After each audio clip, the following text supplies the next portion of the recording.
hello, hello. Hello, hello, hello. I was How are seeing you one of doing? those ads. Well, that our theme song music today made me think of. I was Mm. seeing one of those ads on Insta or somewhere like that where they were talking about find your people, find your classes without having to do silly dances. And I was like, we like to dance. Silly. We dance. Well, not that our dancing is silly, but Right, right. I'm not picking sometimes. it up. Yeah, yeah. We talk. I was just thinking about the duck lips. We're still, talking about Right? duck lips and trying to figure it out. But I can tell you from dancing to not dancing, the dancing is better. You want to dance it in, Right? go ahead and get in your body. All those conversations will be easier to have. Well, at Interplay, we do dancing Yeah. before board meetings and before regular Oh, meetings. So I fully that's great. recommend it's better when we're dancing. So, Yeah, and as how was somebody your who is not an week? inner player, I would absolutely say it. Right? Um, my week was great. We talked about a lot before the show, and I've been thinking about a lot of this stuff over this past week. And I've honestly been thinking about you, Christine, been thinking about our conversation that we had and how grateful I am for you. We talk Oh, about thanks, community, friend. of Yeah. course. And like I told you, I was like, I got on our call, and you were trying to check on me, and I was just flat, and I didn't even know that I was there. Mhm, And sometimes that's what you need community for, so you can start mhm, talking out loud and realize where you are, and whether it's your energy or a situation. And a lot of times that's what helps me get clarity and get through seasons in a more effective way to where my attitude isn't stretching it out. So that's what I've been thinking about. Like, what do I need? What would I like to get done? Where am I at with everything that's on my plate right now? right? Yeah, it was a beautiful week. We were talking about the question of what is bringing you joy. Hmm. And I have to tell you, I experienced some ridiculous joy this last weekend. Oh, yeah, you have some So, updates for me. Tell me about it. What's going right? on? Well, a lot of people don't know this, but I've been saving money for a couple of art projects because first of all, I'm thrifty. I want to get good deals. I have these projects I always have 20 projects in my head, right? So a couple of my projects, I found the materials I needed this weekend because I got on Facebook Marketplace and I was just like, what? Yeah. So the big one that somebody said to me this weekend, "Oh, you probably have to make an Instagram page for this project." So Okay. I got a tiny electric golf cart that Okay. the shape of I'm gonna paint it like a little Tykes car. A Tykes car? A little Tykes car. It's gonna be orange and yellow. Do you know what I'm talking about? The No, I plastic think and Tykes I think car? I'm aging myself as a young person. I don't know what you're talking about. Tykes? Little Tikes card. I'll You send have you to a show me. picture. Okay. I'll send you a Okay. picture. But I have been looking for this shape of a golf cart for years. Like I have Wow. been having this vision for about 5 years. Okay. And I found one that was an awesome deal. And I went over and the lady I don't know if you've ever bought anything off Facebook Marketplace, but I've sold stuff. you have to be careful. You have to, but the lady was like, "Are you really interested?" I'm like, "Look, I have been looking for this for years. Yes, we are really interested. We will Yeah. be there on Saturday. We arranged it, I love it. and it was such a great deal. She said, first of all, we lowered the price. We hadn't been getting any hits. We lowered the Mhm. price. You come over and you buy it, and 6 people have reached out to say, I Wow. want this. And I'm like, yeah, yeah, no, no, it's going home with Nope, me. that's yours. And I'm already looking to paint it. And then the second project I got, I've been talking about this project for a couple of years also, but Okay. really strongly for this last year is I want to do an art vending machine. I don't know if you Okay. remember when I was in Portland. I mean, it's been years since I was in Portland, and I got this little doodad out of Mm-mm. this is for our folks that are listening. It's a ceramic heart that's really got some good texture on it. It's got a lot of different colors, and it came out of a vending machine at the Portland airport.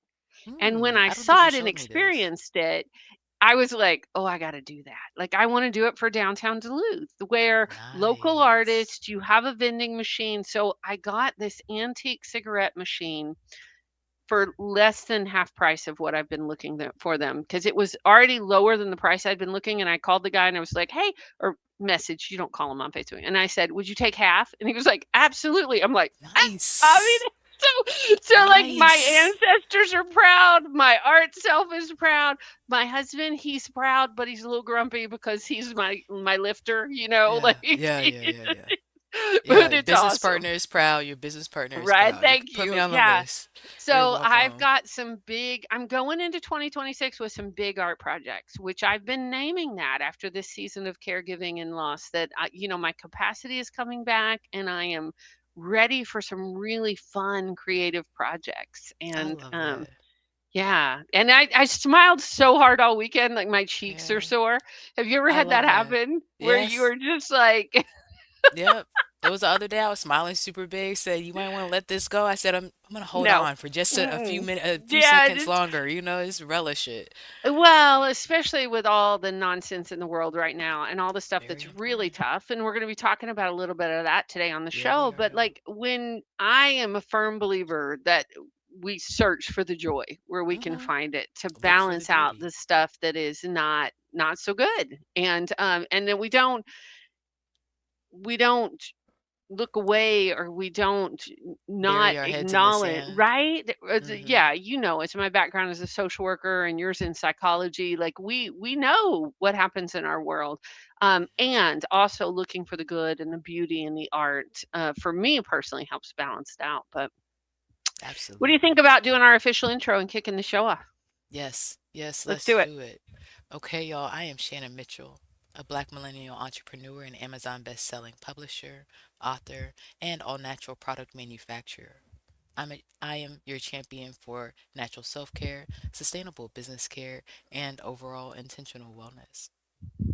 Hi, y'all. I'm Christine Gautreaux, a white social justice advocate, an international speaker, coach, best selling author and publisher, and a dancing social worker who helps you upgrade your self and community care. Together, we are a podcast rooted in the 8 dimensions of wellness and the co-founders of Women Connected in Wisdom Community. And we like to get together every week for intentional conversations about how to be wise in business, relationships, and wellness. How do we do this? hmm So much, and I know we talked about a lot. How do you feel about us continuing on and bringing our guests on so we I can would give love to talk about our maximum definition space? and get her up here because I know Yeah. this conversation is going to be juicy and it is going to be important for our listeners. So, Yes. today, y'all, we are talking about social wellness. Our definition at Women Connected in Wisdom is social wellness is about the ability to nurture ourselves, others, and our relationships with healthy boundaries. It includes, and we always put this in quote, balancing the other 7 dimensions of wellness and actively participating as an interdependent being in the web of life. So important. So important. I know, and it's not something that we do all the time, but every now and then we talk about what stands out to us in the definition. And first here is nurture ourselves. That's Hmm. been the conversation I've been having this season with the different ladies and elders and leaders that I'm talking to is a lot of people, like you said, there's a lot going on. We're worried about our communities. And it's what about the column of consideration for yourself? You know Hmm. what I mean? Like that first, and then we'll be centered well to know how to support other people from that place? Well, and being able to pour from a full cup, or at least a cup that's got something in it. Because often as women, we give it to everybody else and we don't have anything that's left. Or, Yeah. we've talked about it on the show before with statistics of caregivers, how caregiving hmm can be dangerous. And, that's disproportionately women. And so, really, around the holidays, because, this hmm show is airing in December. It is. And we've been meeting with folks who are burnout or have too much on their plate or or trying to do everything at once. So yes, Yeah. to that wellness about nurturing ourselves and others in our relationships. And I'm Yeah. excited to talk to our guests today about this and our topic. Me too. And I know I asked to get straight into it. I do want to give a little more space for something that Still Point taught me. You and Dr. Sheila K. Collins taught me about caregivers and how our immune system is in jeopardy up to 3 years after caregiving is over. You Mhm. know, I haven't seen this word anywhere. I would like to throw out a compound caregiving. You know what I mean? That's not just, Right? like the sandwich generation or parents. I think that's Mhm. leaders, managers, different people who are considering other Mhm. people.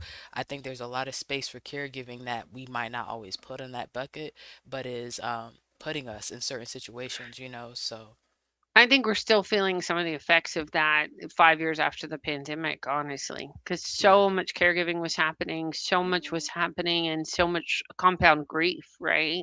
So I think that, yeah, that could be a whole nother show about compound caregiving. Hmm. Absolutely. It's true. Today, we're talking about protecting children in a digital age, and Yes. our expert guest, you want to introduce folks to her?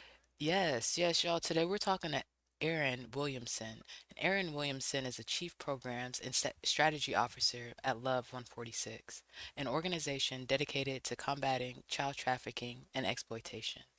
With over 2 decades of experience working directly with victims of crime, Erin has led the development of comprehensive programs at Love 146, including prevention, education, and survivor care, supporting over 900 youth. Her expertise spans social services and criminal justice with a focus on human trafficking and child sexual exploitation. Help us welcome to the stage Erin Williamson. Hi, Erin. Erin, hello, Hi. hello. Welcome to Women Connected in Wisdom. Thank you so much for having me. Absolutely. I know it feels weird to say that I'm excited about having this conversation, but I really am. My background is in social work, and when I was getting my master's in social work with a clinical specialization, I did my big internship at an assessment center in Houston, Texas, the Children's Assessment Center, and working with kids who'd been affected by sexual abuse. And folks said to me during that time, like, Christine, why are you doing that one? And I was like, if I can do this, I can do anything. And it was at that time that I learned that traditional therapists, you don't always, like, even traditional therapists with clinical training can't always talk about sex and sexual abuse. And so I am excited, Erin, to have this conversation because I think it's an important one, and especially around digital, the internet. I often find myself, I'm a mom of grown kids, but I'm all like, that internet. Absolutely. Absolutely. It is one of those kind of topics that everybody both wants to talk about and doesn't want to talk about at the same time. Right. Well, and right now in the United States, we have listeners from all over the world, but the Epstein files and that horrific situation has been at the top of our news for years. So I think it is kind of like money in politics when you talk about sex, and a lot of people have a hard time talking about normal, healthy sex, much less sexual abuse. And so we'll have a trigger warning on this one for folks and let people know.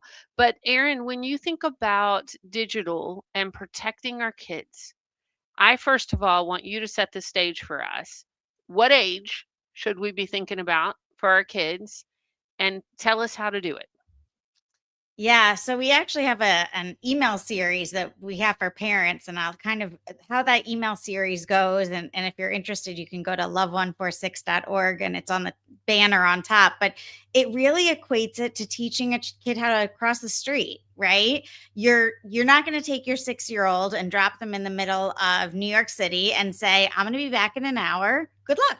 Right? You're just not going to do that. No one would even think of doing that. And yet we hand a tablet to a 6-year-old with no parent controls and no guidance, and that's kind of what we're doing, right? And so if we think about crossing a street, we start really young, right? We hold their hand. We don't cross busy streets right away. And we teach them how to look both ways. And we talk about why we look both ways. And we do it with them, right? And as they get older, then at some point we're going to drop the hand. At some point a kid is going to get to an age where they could cross the street by themselves. They can go over to their friend's house, maybe in the neighborhood. And then they're going to start crossing busier and busier streets. And the goal is that by 18, if they want to go to New York City, that they could navigate those streets successfully on their own. And I think we have to think about digital devices that way, right?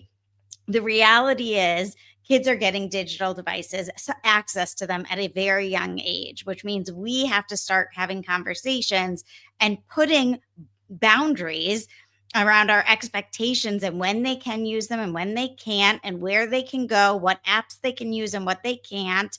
And then as they get older, right? And as they're maturing, and as they've kind of shown us they can abide by certain rules, and we can, build this trust, we give them more and more access, right? By the time that they're 16, 17, they have a lot wider access to the internet, but the conversations have to start at a very young age. And it can simply start by, look, the internet is, you can actually use the analogy. It's kind of like New York City, right?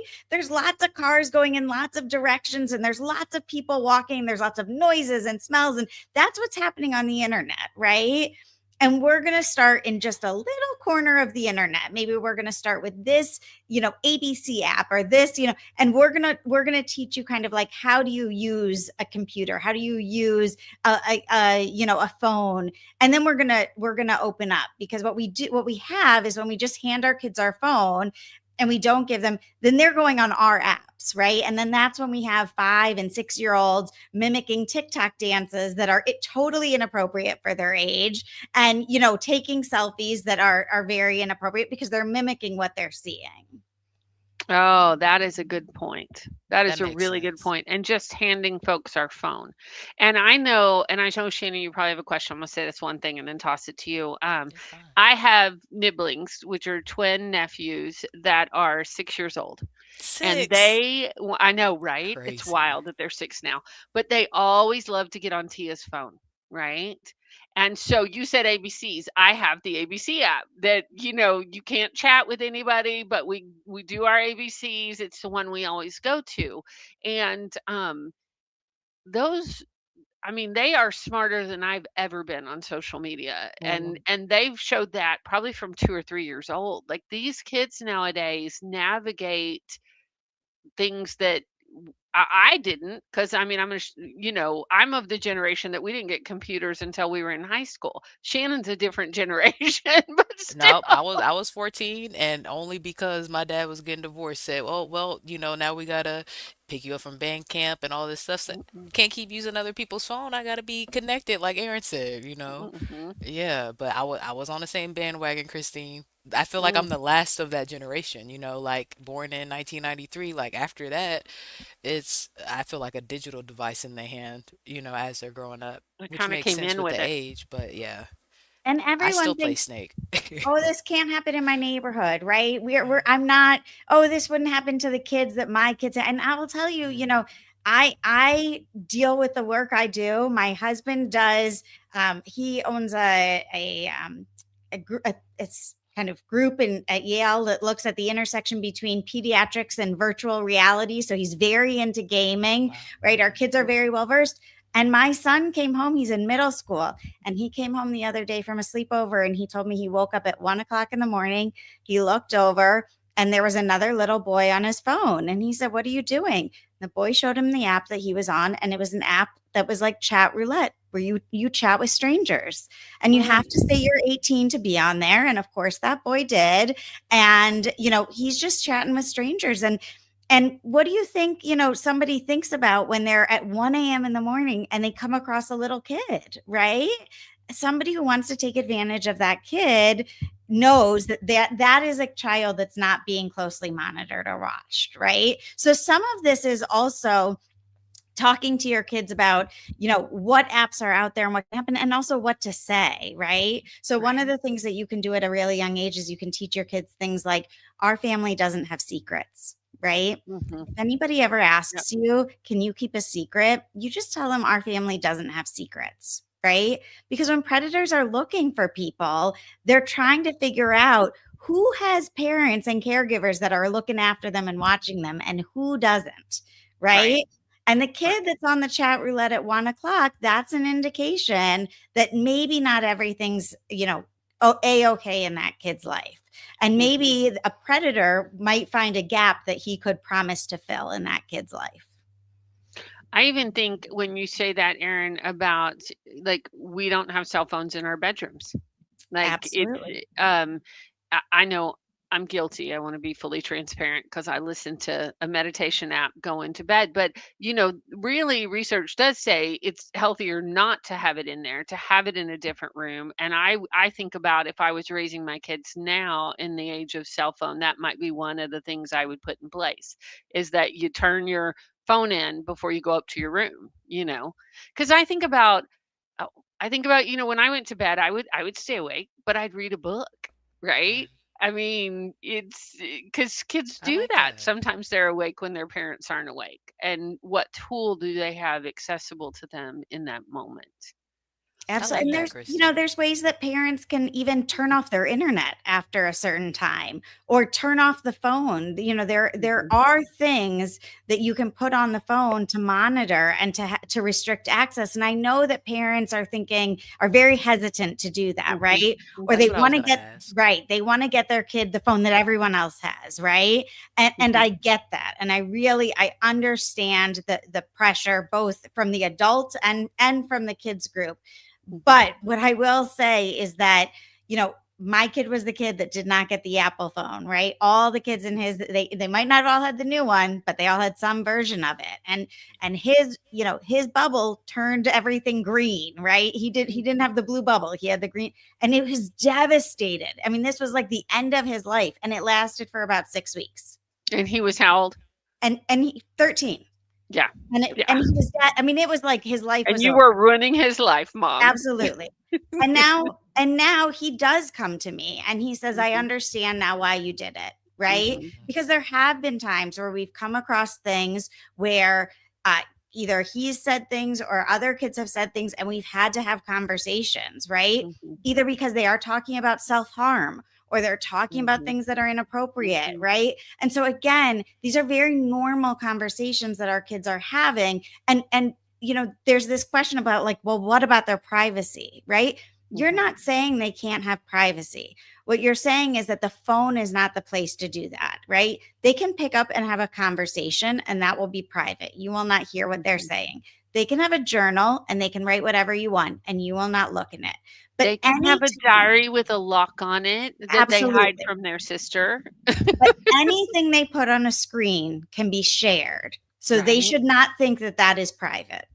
Right. Well, and we know that to be true in these times. And we know that to be true around women's reproductive health and like grown-up topics, Mhm, right? mhm. And adults, I think, need to hear that too. Like that if it's on the internet, it can be found. And if it has been on the internet, it's still on the internet. Like that's the way it works.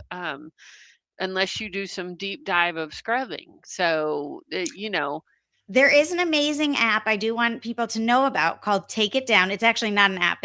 If you go to the National Center for Missing and Exploited Children, okay. they have something called Take It Down. And if you know of any person who is under 18 who has explicit images of themselves online, they will help you scrub the internet. They will Oh, take you through thank that, and they you. will do it, and they'll do it continuously. So it's an amazing tool. It's not a get out of jail free card because Right. they can only do but so much, but it's relatively new, and I do think I'm kind of promoting it to get the word out there that there are some kind of solutions coming up to what we're seeing happening. I love that because I think about the bullying that I've read about online. I think about what did they call them, revenge photos or Yep. things like that, where kids are doing that to each other. Some adults are doing that to each other. Um, yeah, I even as we're having this conversation, I am so glad I didn't grow up with a cell. My goodness. When you say revenge photos, can you say more about that? Because I feel like I've heard it, but I don't know. I So don't think I know what it is. we'll see. It's more normal Mhm. nowadays for adolescents to send explicit images of themselves to their significant other, to somebody they might be Okay. dating, right? It's Mhm, mhm. That has kind of been normalized, right? Okay. The kind of the sexy photo to the, you know, The the significant naked other. photo, right? Or showing Right, Right. something. right. And then when they Yes. break up, if the other person's upset with them, they'll share that photo, right? Sometimes they'll post it online. Sometimes they'll share it with their friends. They'll send it out through schools. It's kind of called revenge porn. And we do Mm, see it happening. And it actually, what we're starting to see, unfortunately, is also it happening on gaming systems, mm, and people being asked to send explicit photos on gaming systems, and especially, we don't always talk about it, but it's happening a lot with boys on the gaming systems. Mhm. And I think because of all of the stereotypes around gender and around disclosure Mhm. and around masculinity, it can very quickly escalate, especially among boys. Not to say it's not also can very escalate among girls, but we're seeing even quicker somewhat with boys, to the point that some are taking their lives because it's wow. happening. Yeah. So it can become Yeah. very serious. And again, I understand the hesitancy. I understand that parents have and that kids have, but when you do hear the stories of what happens when it does go wrong, the stakes Mhm. can be so high. And we're talking about kids who Mhm. are not thinking long term, right? These are Right. developmentally, they're Their at a brains are stage. not fully developed. Yeah. Right. And everything feels so big and feels so emotional to them that if something like revenge porn happens, it feels like this is going to define the rest of my life. Mhm. And then they can take actions that are sometimes irreversible. That Yeah. makes sense. So, we've talked a little about being trauma informed on the podcast before. Can you talk about what that means to you and what does that look like in a situation like this when somebody is dealing with somebody who falls into these situations? How do you make sure that they're very well taken care of? Yeah, so I think one of the most important things is to remain non-judgmental when you're working with somebody, right? I think that it's very easy for many of us to say I would have, or you should have, or I told you, you X Y and that's an easy response. And part of what that response does is it's a self-care response. Actually, it's a I can't believe this happened to you. I am going to figure out the why, right? And I'm going to justify that, oh, this happened because you did this, or Right. because I had given you broke the rule, right? And you're trying to understand the why to something that just happened that's so horrible, right? Okay. And the reality is that sometimes just bad things happen, right? Right. We all think back on our childhood and our adolescent years, especially. I think we can all remember times and places where but for the grace of God, like something worse did not happen, right? That is Yes. part of adolescence. That's part of growing up.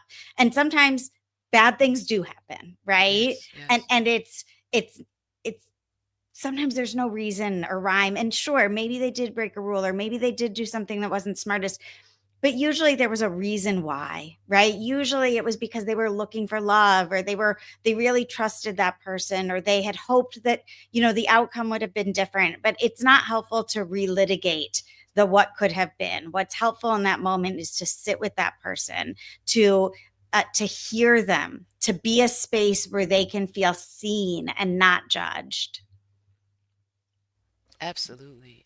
And Christine, I don't know if it was live or before the show. I think it was live. We were talking about how even some trained to have conversations and walk through difficult things with people Right. aren't trained to have. So can we get even more specific into so what does it look like to be trauma informed and help people who identify and have been sexually assaulted?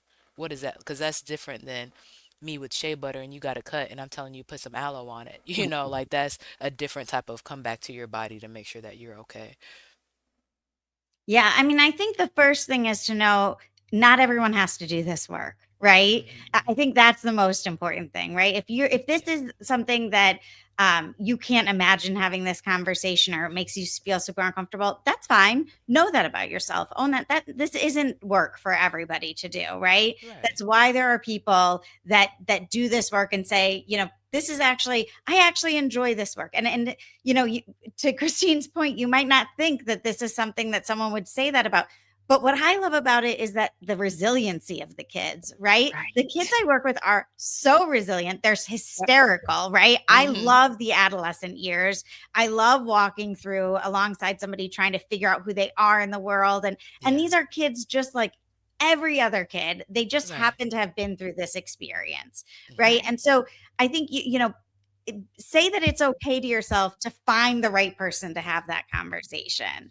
And if you're in a different type of relationship, this you're somebody's aunt or somebody's uncle, and Mhm. you feel compelled to have this conversation, right? You can take it as far as you feel comfortable, right? And always say, let's go find some other help together, right? Let's go find someone that maybe knows more than we do, and where we can get some help. But I think saying, like, I'm going to help you find the help you need, I'm going to make sure I do, kind of like, I connect you, we do this together. So it's kind of like wrapping them until you and taking them to the next person that might be more able and capable and have different skill sets or different focus that can really give them maybe more of the therapeutic intervention that they need. But you're still showing that kid in that moment, I'm here for you. I care about you. I see you. You have someone in your life that's by your side. And I Mhm. don't want to undervalue the message that that sends to that child in that moment, because that is a strong message. Huge. Absolutely. And I want to back us up a little bit, Erin, because say you are that auntie, you're their favorite Tia, you're their Girl Scout leader or Boy Scout leader. What can we do that's proactive? Because I know when I was raising my kids, often they would talk to a trusted adult besides me before they would bring it to me. They would often bring it to me because I had these conversations from the time they were tea tiny. Like I was doing this work when my kids were 4 and a newborn. And I will never forget it because, I read case file after case file and I came home and I was like, turn on the alarm. And my husband's like, why? And I'm like, I cannot tell you. I will process that with my therapist. But, we've been having these conversations for years. But even then, they would talk to an aunt or somebody else often before they would bring it to me because they wanted to test it out or they wanted to or they knew we'd been talking about it for years and they did something that they knew that I would have a fit about, right? I wouldn't in the moment. I'd be calm and, but they knew me. So how do we be proactive with our kids and neighborhoods and people we love? How do we start these conversations? Yeah, I think part of the one of the most important things with all adolescents, and not just for this topic, but just adolescents in general, is we set a lot of rules as parents or as caregivers or as coaches or teachers, right? We set a lot of rules for these kids about what our expectations are for their behavior, right? And I think we also need to then say, and, right? This, I'm telling you the rules, and I know that you are in a period of life where part of your job is to push those rules, to push up against those boundaries, to see what you can get away with, to see how far you can go. And what I want you to know is that even if you break one of those rules, because at some point you will, whether it's my rule, whether it's a teacher's rule, whether it's you're going to break a rule. The most important thing in that moment is not that you broke that rule, it's your safety. That's the most important thing, right?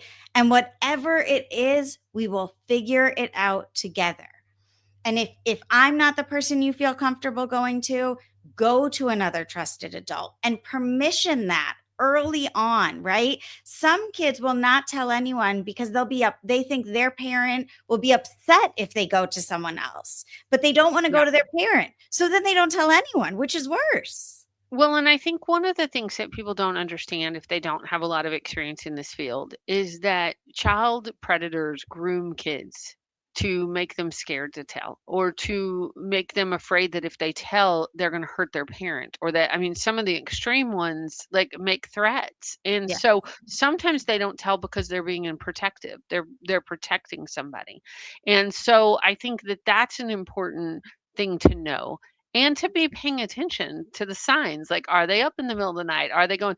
But we talked a little bit about this before you came online. So I want to make sure we put this out in the conversation. Are any apps safe for children these days? Yeah. So what we talked about a little bit before we came on was that we actually recently had a kid trafficked on Pinterest.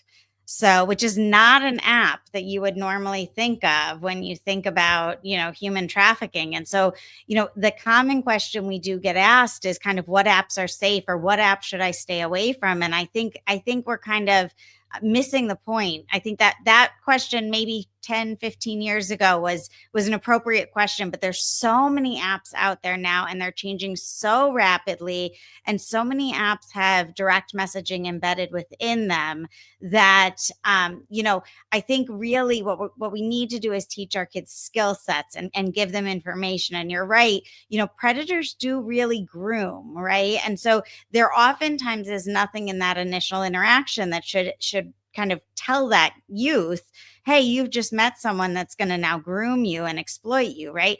So part of the conversation is who you interact with online, and what type of interactions that you have, and then also what happens when one of those interactions becomes inappropriate, right? And I can just tell you, if you think that your kid is not going to get inappropriately messaged, you're wrong. Like it happens so quickly. It happens so. I mean, I'm not even on much social media, and I get text messages from random people that are totally inappropriate.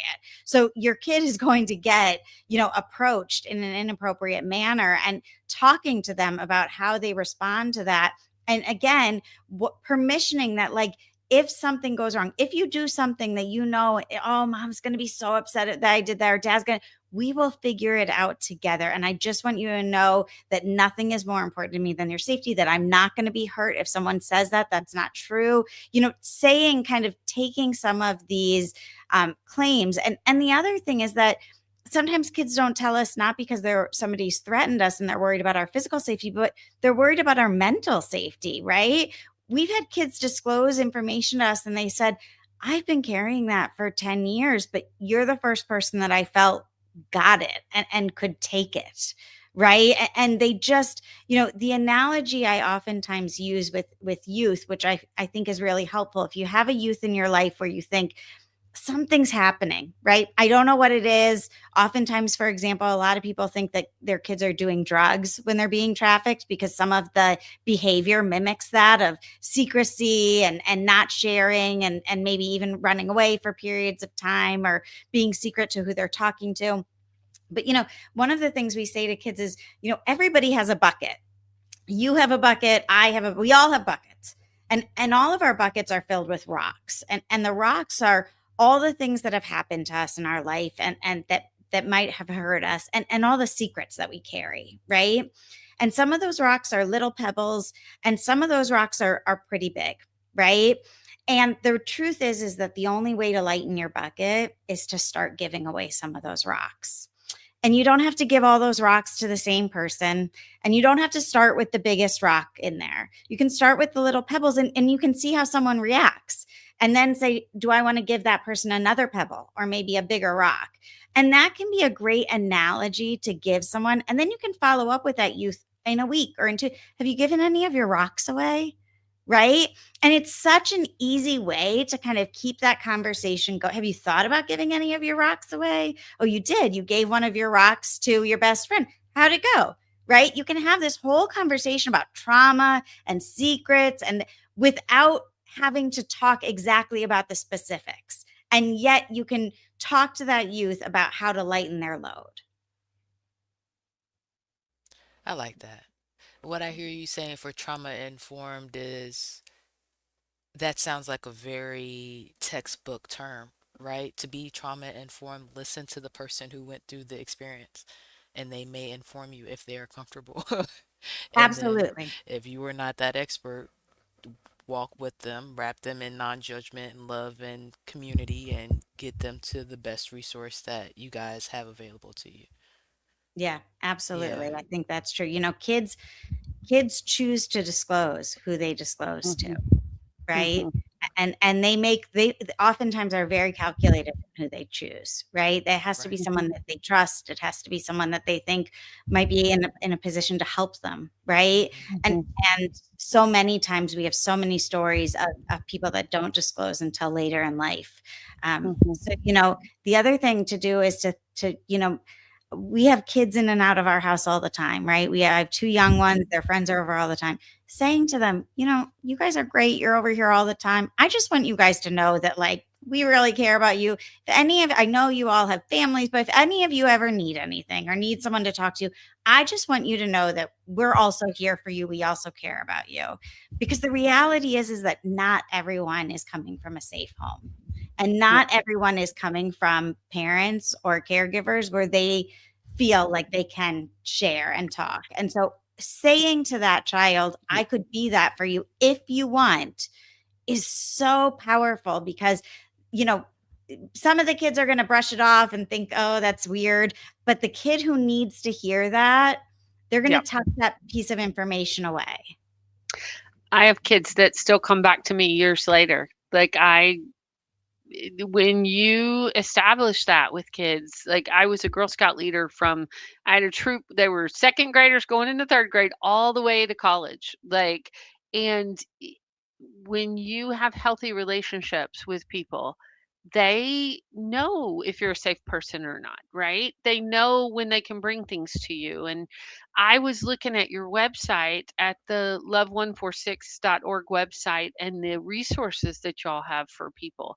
Like, you have webinars, you have safety online pages, you have resources and tips. So we will for sure put that in the show notes. But I, I'm sitting here because, I'm thinking about the age that I raised my kids, and I felt so inadequate about this. And I had like some professional training around this. So this is the other thing I think I want to say is can be challenging. This can be challenging depending on how you were raised and what you were to talk about or not. And not just about sexual exploitation of kids, but the online bullying and the suicidal ideation and all those things, right? Right. Really, I think about as a parent, the times I've had to respond to my kids or my kids' friends. And one of the things I think about is really making sure you're grounded and that you are taking care of yourself and that you are able to respond from a place of calm and listening versus panic. I've gotten that So, call. so Yeah, can go we ahead. let's go can we go deeper there with how to do that as a parent, right? Because I imagine I'm like, my mind now as a parent, I'm like, wherever I'm at, thinking about the millions of details and all the things that you're responsible for. If you were coming, let's say you're coming from a party or coming to a party to pick up your child, right? And they're telling you about something that's happened. How do you, if you were in the whirlwind of caregiving, parenting, and wherever you are in your life, was there something that you're like, oh, I'm about to go off the hinge. Maybe I should reframe this. Was there like something that you're like, oh, I might need to calm down Mhm. before I listen to this? Or are you just saying that people have to know themselves to know that? Was it something specific that showed you that I in think it's a those yes moments? and, right? Yeah. I think it's a yes and for me, it was always the buddy system, right? Hmm. Um, we always had a rule at my household that no matter what, you could call me and Yeah. I would come pick you up. And it didn't matter if you broke a rule, it didn't matter if you were somewhere you were not supposed to be. If you felt unsafe, you could come pick me up. Yeah. And one day I got this call. I had come home from doing errands and I was like, where's so and so? And my husband's like, oh, she went with so and so to the festival. I'm like, Mm-hmm. what festival? And they were like, oh, it was the you've lived in Atlanta, Shannon. So it Hmm. was the beer festival that we had every year. I was like, Okay. who's driving? And named the friend's dad. And I was like, they went to a festival with an adult that we know drives and drinks, and they're at a beer festival. Wait, what? And so I'm it with was you. about this time that I either checked in with them or they checked in with me. Hmm. And I was like, oh, and they said, hey, mom, I need you to come get me. Hmm. So and so's been drinking and I'm not comfortable. And I was like, on the way. And and that friend's kid also got in my car because they Hmm. weren't comfortable. And it was one of those situations that my partner was like, "Oh, they're coming home. They'll be home soon." I was like, "I'm not comfortable. Kid's not comfortable. We're going." Mhm, Right. And mhm, mhm. had to really talk about it and what we think about. And I'm thinking, I'm sorry, my words are tripping because all these memories of different calls I've gotten over the years. You're doing Because great. I got a call one time, my kids were older, Mm, dating, online dating is a whole nother subject, right? Um, got a call, my kiddo had left on a date, and I get a call that says, "I need you to come get me right now." I'm like, "I'm on my way." And my kids are actually the ones that put trackers on our phones versus the other way around. They mm, are the ones that did the Life 360 and were like, "We need to know where everybody's at." mm. And I thought at first, because I was the parent, like, "Oh, I don't want to be the helicopter Yeah, parent. I don't want to right. hover." And I'm so grateful to have it, because if my kids call me and say, "I need you to come get me," they don't even have to tell me where they are. We have a code word. We have a, like, I'm on the way. And Yeah. then we'll figure out what's happening once we get there. So I don't know if I answered your question, Shannon, but for me, Mhm, it's that taking a deep breath, and it's have we had the conversation already. So it's not a matter of, there's no yes, no in my mind. It's yes. mhm. That's our agreement as a family. You call me, yes, I don't care what I'm doing. They could call right now and I'd say, "Gotta go, y'all." And So she how does, does it yeah. work in your family, Erin? So, I think we have our kids are a little younger. So, Mhm. but we have really normalized kind of both apologizing for our behavior and also kind of noting when we think people are having an overreaction, right? Because Mhm. Shannon, to your point, like we all do our best to respond calmly, right? And it's so much easier for me when I'm with a youth and I know I'm supposed to be calm. Then I Right. walk in, I'm all, but when it's my own kids, right? And I'm in my house and sometimes I'm thinking about something that happened during the day, or to your point, I'm thinking of all the things that I need to do that I didn't get Right. done during the day. And then Mhm. all of a sudden they start talking to me. Sometimes I can immediately be like, no, no, no, no, they have that response, right? Right, absolutely. And I have, and sometimes I need to apologize, right? Like, I'm so Oh, yeah. sorry. Like, that was not about you. I'm freaking out. Like, give me a minute, right? Can I take 2 minutes? Can I go calm myself and then we'll come back, right? We do something where we'll change into pajamas, right? Let me go change into pajamas. I'm gonna come back. I'm gonna be in a different mindset, right? But Ooh, it's I love that transition. right. Thank you for that. Yeah, it's gotten so normalized that now our kids will start to call us out. Like, "Mom, you're you're overreacting." You need your Right? pajamas? Right, and but it's super helpful because I Yeah. think, they know when our reaction is not in proportion. And so certainly, again, if I'm gonna, pick my kid up and I know I'm getting into a situation where they're gonna share something, like if my kid comes off the bus and I can tell by their face that something's gonna be shared on that ride home, then I know to kind of get in that like calm. But sometimes they hit you from a side and you don't even know it's coming, right? And your Right. reaction it's okay if you have an initial reaction that you think, "Oh, I shouldn't have done that," right? Like that's normal. That's life. The key in that moment is to then kind of own it, right? And you're teaching your kid by doing that, right? You're teaching your kid like we all make mistakes. We all sometimes overreact. We all sometimes say things we shouldn't say. Like the most important thing is we just own it, right? No one's perfect. I'm not perfect. I don't expect you to be perfect. So true. I right? Like I think that there's this expectation that we have as parents that we must be perfect, right? And Mhm. and that if somehow the reality is like we're all making it up as we go, right? There were no instruction manuals. There's way too many books to read at Barnes and Noble, right? They half of them say different things. Oof. We're doing our best, and we Yeah. all are born with kids who have different personalities, Mhm. different abilities, Mhm. different everything, and we're doing our best. And we're going to take those deep breaths as much as we can think about it. And when we mess up, we just got to own it. Yeah. What I love about what I hear you ladies saying is how simple it is. And these questions are not from an inexperience on my end of dealing with things like this with students on college campus and the different groups and teams that I've led and helped. What I'm thinking about is one of my old favorite shows, Law and Order SVU. And I was just tired of starting to hear my friends tell stories of not being received well and what actually happened. And then you're actually called a Mhm. liar because you don't want to go through it anymore. But then it's entertainment, and we Mm. all love to watch these shows over and over again, but we don't listen to these ladies like we listen to Olivia and the girls. I grew up with Olivia, but what happens in the real situations.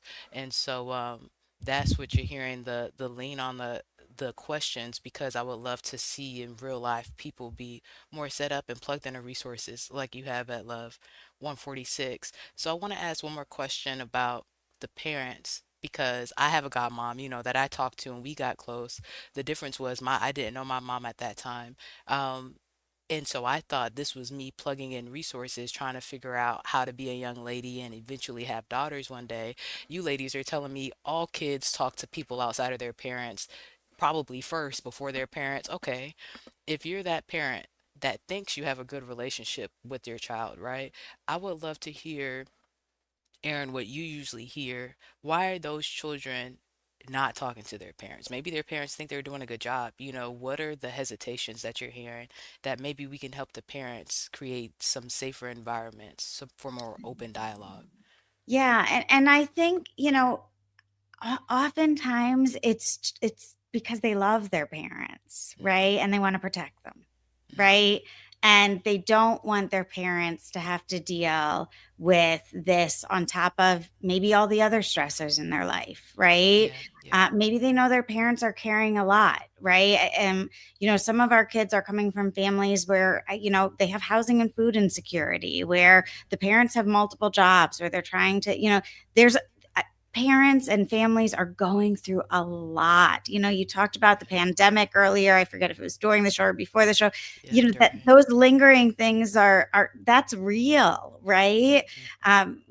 Parents have multiple kids. They might know something's going on with their brother or their sister that's stressing out their parent. So oftentimes it's not that the parent, I mean, sure, there are some parents that it's not safe at home, or they haven't created that relationship. But I think Right. when parents really want to have that type of relationship and feel they do, I think that they do. It's more that the kid wants to protect them. And so I think that, when kids go and disclose to somebody else, and it might not be you, you know, instead of saying, oh, like being hurt by that and saying, Hmm. I'm so hurt that they didn't feel they could come to me, reframe that in your mind. What an amazing job you did empowering that child to get the help they need and permissioning that child to go to whoever they needed to for that help. And I think you should really, to the best of your ability, that child went to your sister or their teacher or their counselor because they loved you and they wanted to protect you. And you can say, I'm so proud of you for going and sharing what happened to you and getting the help you. I'm so proud of you. And what can I do as your mom or as your aunt to help you, right? What's the role you want me to play? Because they might say, I don't want you to be my counselor, mom. I want you to be my escape. I want you to still be the fun person that comes with me and plays with me on the weekends and takes me to church, or takes me to soccer or whatever. I don't Hmm. want you to be the person that I talk about this with. I want to know that Hmm. when I go to my therapy sessions, I talk about it there, and then I shut that door and I don't have to think about it or talk about it for another week, right? They might Yeah. want that. So asking them, what role can I play? How can I help you? Again, really empowers them and shores up that whatever you're creating in that next period of life is something that is going to work for both of you. Mm. Thank you, Erin. I think we skirted around this earlier, so I want to make sure we say it before we close the show. And you probably have some of the latest statistics, but like this can happen to anybody. It's all across demographics, ages, socioeconomic. because I was thinking, oh, we probably should have started the show with it about Mhm. this really. I think when parents think, oh, this wouldn't happen to me. I live in this kind of neighborhood, or I live here, or I'm paying attention, or I'm. Can you say a little bit about that, about the kids that are being impacted? Sure, yeah, and you're absolutely right, right? Predators go after whatever that kid is missing, right? And so sure, for some kids it might be food insecurity or housing insecurity. It might be that their system involved. It also might be that their parents are absent, right? We have pulled up and served kids from two-parent households where their parents are, their house is, what many people would consider a mansion, and that kid's vulnerability was that their parents were workaholics and they just were not paying attention to what that child was doing online, right? So the reality is, and it doesn't always lead to trafficking, right? Like the idea is we want to stop all sorts of exploitation of children, right? And that includes the sextortion, that includes the revenge porn, it includes all of it, right? We don't want kids to be exploited. And it does happen at all socioeconomics, levels. I do want to say that we do see a disproportionate impact on Black and brown kids. We see it. It's Black and brown and LGBTQ. We see it, and we do see disproportionate at lower socioeconomics. And if you think about why, it's because of the vulnerabilities that make these kids vulnerable for so many other things, Mhm. also make them vulnerable for trafficking, right? And so, I agree it can happen at and in any Mhm. community, and we've served kids from every community. And we also need to recognize that, kids who are more vulnerable for trafficking are oftentimes more vulnerable for all sorts of All things. the things. Yeah, well, and especially if you've got 2 parents that are or even 1 parent that's working around the clock to be able to afford a roof over their head, right? Mhm. It's that I could see how that could lead to it very easily. Yeah. Shannon, you were about to say something? Yeah.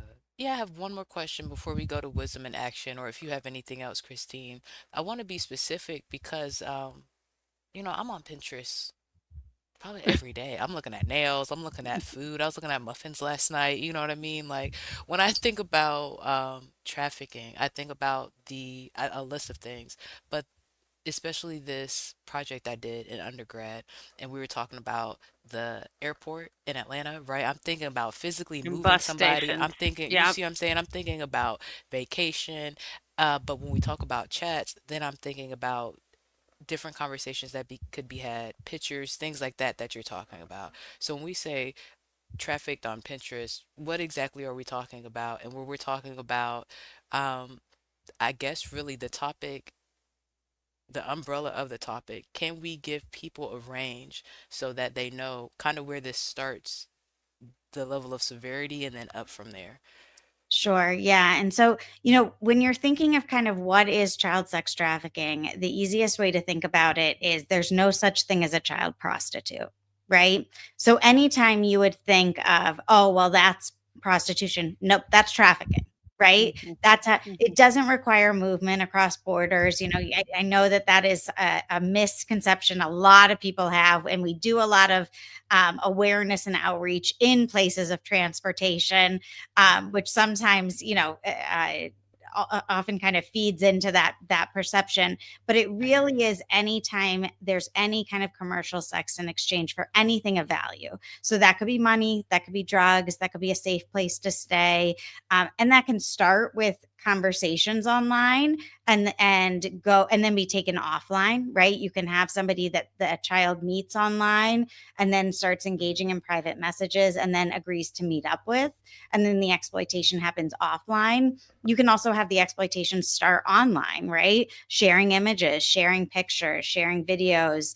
There we have normalized a lot of apps where it's not uncommon for a kid to say, well, I'm just going to share my feet and I'll make a ton of money for all the people who have feet fetishes, right? These are conversations that kids have nowadays because they hear people talk about it in the celebrity circles, right? They hear people talk about it on shows and on movies, and it has kind of been normalized. And I think when I just want to kind of go to the flip side when we're talking about working with this population, what really has happened to these kids is not only has there been sexual violence, but their body has been commodified. And so now when that child has hunger insecurity or housing insecurity, or when they just want a little extra cash to get something, they know how to get it. Right. They know, and they're making a choice in a way that other kids don't make that choice because it doesn't even cross their mind that that is how they could get money, or that is how they could help their parents pay rent, because it hasn't happened to them. Right. And sometimes our kids are sold at different prices based on their identity, based on their race, or based on how pretty they are, or based on their hair color. And so now not only do they understand their body as a commodity that can be sold, they understand their value and worth based on these physical characteristics and identity issues. And so when we're now talking to the 16, 17, 18-year-old about getting a job and creating a future that's economically independent, it's very valid for them to ask, why would I go work at McDonald's and make minimum wage when I could make $1,000 tonight? And those are real conversations that need to be validated and need to be walked through with someone who can have that conversation and really validate that for that kid. That is an okay question to ask, and it should not be dismissed. And you need to talk with that kid about short term and long term and what their goals are and what does it mean to have a career. And because really, again, we're talking about brains that are not fully developed. They're only thinking of the immediate. Many of the kids we work with, after they've experienced the trauma they've experienced, they believe they will die young. Many of them have had guns held to their head or knives held to their throat. They have almost died before. And so this idea that I'm going to plan for a future where I'm 50 or 60 and putting in money to a 401k for a retirement, that is not existing in their life. And so that's why I say it is really important to connect these kids to professionals that have experience walking through it, and also that can share that information with the parents and caregivers, because to a parent and caregiver, their initial reaction might be very flippant, right? And why would you do that? And sometimes they say, they engage in name calling. They don't mean it in a mean way. They just don't understand the trauma that comes with this type of victimization. Yeah. Thank you for that Well, specificity. and I know we're out of time, but I feel like we could keep going and going, especially what's playing out on our national stage and protection of victims and all of the whys and what fors about people not coming forward for various reasons. And Erin, I just want to say thank you. Thank you for your Yes. work. Thank you for what you're doing. And thank you for sharing these resources and giving parents and caregivers and community members tools to help protect kids and even themselves, maybe online. Like, that's the thing, because you don't know if you don't know. So I think it Absolutely. is so very valuable. hmm Thank Every you. week, yes, of course. And no, I lost it. I forgot what I was going to say. If I remember, I'll add it on the end. But every week, we talked about it a little bit earlier. We talk about what we're doing for ourselves intentionally for that dimension of wellness. So, what are you doing for yourself this week for social We're in wellness, social Erin? wellness. Yeah. Yes. So we were talking a little bit before we started the show about boundaries. And I know you mentioned Yes. it in your intro. And I was saying that, I think at different stages of life, we need to revisit our boundaries, right? Because our relationships change, who's in our life changes, our relationship to those people changes. And so I actually have bought a workbook that I am slowly going through that is really helping me to not just think about it, but it's forcing me to write down, which I think makes your brain think a little differently when you actually have to write it down. what are the boundaries I want to have with different people in my life? What are the boundaries where I feel like they maybe have gotten away from me? And I find that doing these exercises just helps throughout the week to reframe, okay, what is my goal at this stage in my life? What do I want? Where do I want to spend my time and energy? And I'm not saying I always do it right, but I think having those reminders through those weekly exercises has just been really helpful. Oh, I love that. Beautiful. And when you say writing it down, what's been helping me be intentional about my wisdom in action is making it an actual hashtag that is like an action step. So what would you say? Hashtag working on my workbook? Like what would you say? What's your hashtag? I would say hashtag realizing my boundaries. And by Okay. realizing, I mean both recognizing them and then realizing them into reality I love through Mm, it. either words and sharing with people, this is a boundary I'm going to set, or walking away from things that are just not helpful and not filling. Yes. right. Absolutely. That's a good reminder for all of us, especially this time of year. Shannon, what about Mhm. you? What's your wisdom in action this week? Mm. I do have hashtag revisiting boundaries. I love it. You Mhm. know, we were talking Mhm. before the show, and I would love to give people, our listeners, this too. Aaron was talking about biannually checking in, right? Maybe every 6 months. You know, I love what you said about the seasons. Coach Co reminds us of that. One of our authors and narrators, she writes about social wellness and like the evolution of a friendship and this story about this wedding she was invited to and what happened, you know. So I've been thinking about it, but I really like maybe every 6 months. Maybe it needs to be a little more than a year review, you know, to revisit it. So when I say revisiting boundaries, I'm talking about for myself, where am I at in relationships, you know, and moving here now it's, you know, people we spend the holidays with, we spend every day with now, which is a beautiful thing. And what does that look like? So that's what I'm thinking about. Mm, What good about you, stuff. Christine? Well, I have so many I'm thinking about this week, but this is the time of year Yeah. between November and December and the end of the year that I am doing kind of an audit and I am looking at what worked this year. And that does include my boundaries and a self care test. And I'm looking at my calendar, I'm looking at my photos, and I'm compiling a win list. Hmm. So I think my hashtag this week is compile my win list. I love it. Because, and I may specifically look at the social wellness, like of what gatherings worked, what brought me joy, like who are the people that I just loved hanging out with, because Yeah. often at this stage in life for me it's like Hmm. making more time. I have to make the time to see the friends that I want to see, because Hmm. otherwise I'm off, working too much. So I think that it's important to check in with that and say, who do I want to see, or what do I want to where do I want to create for this coming up year? So, I love that. You were talking mm, earlier about the art projects. I thought that you were going to right. tell us you got a purple parachute for the art installation that you wanted to do to honor Aunt Joan. That's what I was waiting for. That's what I thought you were going Oh, to tell well, me. no, I already have Aunt Joan's parachute. So, Okay. I have her parachute that is no longer jumpable. And Mm. she had said to me, I don't think anybody will want this when I die. And I'm like, I absolutely want that, Aunt Joan. I'm going to do an art installation. And that's part of 2026. I just have to find the place because, like, parachutes are big. So I Yeah. have to have a two-story place for that art installation Oh, that's and a going to couple be of so weeks good. to do it, right? I've been Yeah. looking around for artist in residency places, and I think that'll bubble up because that one's been on the books for a couple of years now. So, I'm excited for you. Erin, thank you so much for your work in the world. Thank you for this conversation.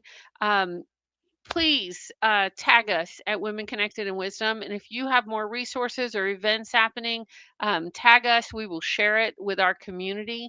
And we will put all your information of how to reach you at love146.org in our show notes. So if folks have more questions or things that they need, they can reach out to you.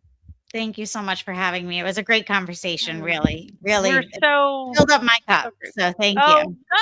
good, Mm. good, Glad you feel good. that way. Thanks for the awesome job you're doing. We appreciate you. Yes, and I'm glad you that's what I was gonna say. And I'm glad you love your work. I'm glad you Yes. love it. Yeah. That's really Yeah. important, you know. So I That's get what you were important. saying, but I'm glad Yeah. that, yeah, that's important and including that they have that when they have you. Yeah. Yeah. Thank you. Thank you. Of Thank you. course. Ah, such good stuff.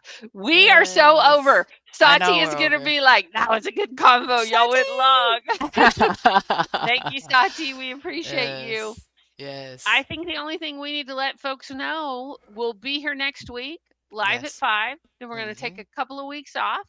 Here we But are. you can connect with us on socials. If you Mm-hmm. haven't subscribed over at your YouTube, meet us over at YouTube and like and subscribe. We're trying to get our community over there. We have a lot of fun stuff coming for you at the start of 2026, and make sure you're connected so you get our updates. Is there anything else you want to tell folks, Shannon, before we're out of here?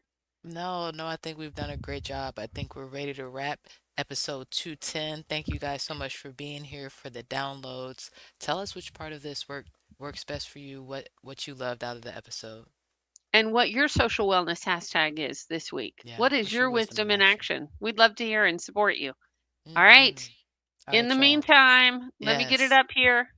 I almost cut us off you before got doing it. You this. got This it. is That's okay. We'll see y'all soon, okay? In the meantime, be well, be wise, be whole. Peace.